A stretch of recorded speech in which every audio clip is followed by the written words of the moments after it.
Here's a recent chat that I had with Nick Seckold, the VP of Marketing for Microsoft across APAC.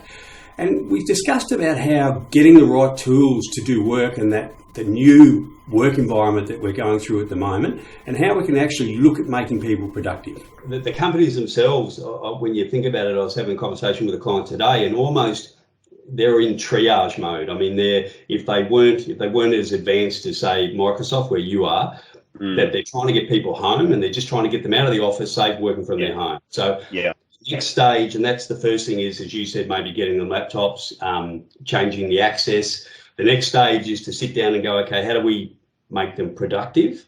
How do we make sure we're secure? I was having a conversation with a large company, and they do a bit of outsourcing, and their outsourcing is done internationally. And in this country, it was there's a lot of checks and balances in place where staff can't take data, like they don't come in with phones, no USB access. So they've now been shut down. So they've now said, look, we can provide that resource, but they'll be working from home. And straight away, there's a security risk, and it's totally. You really need to. So the first part's going to be getting them home, the triage. The second part's going to be making them productive and what systems.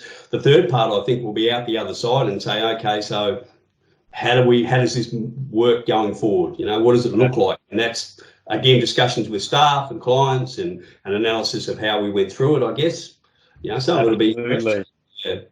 Yeah, absolutely. And I think, look, there are certain industries that lend itself very well to these types of, I guess, modern workplace work practices.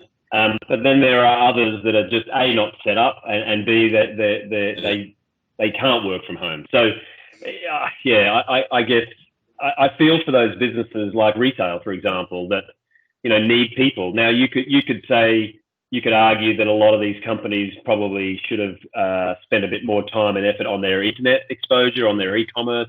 But that's an easy thing to say, a much harder thing to do, and it's tough to be successful in e-commerce given the competition that's online. So, you're seeing these stories play out, over and over the last few weeks. It's heartbreaking to watch these businesses literally shut down overnight because of the lockdown rules. And even then, those guys can't shift to work from home. And that's the downside. So, it'll be how do we work. I think this has got everyone looking at how do we work more efficiently.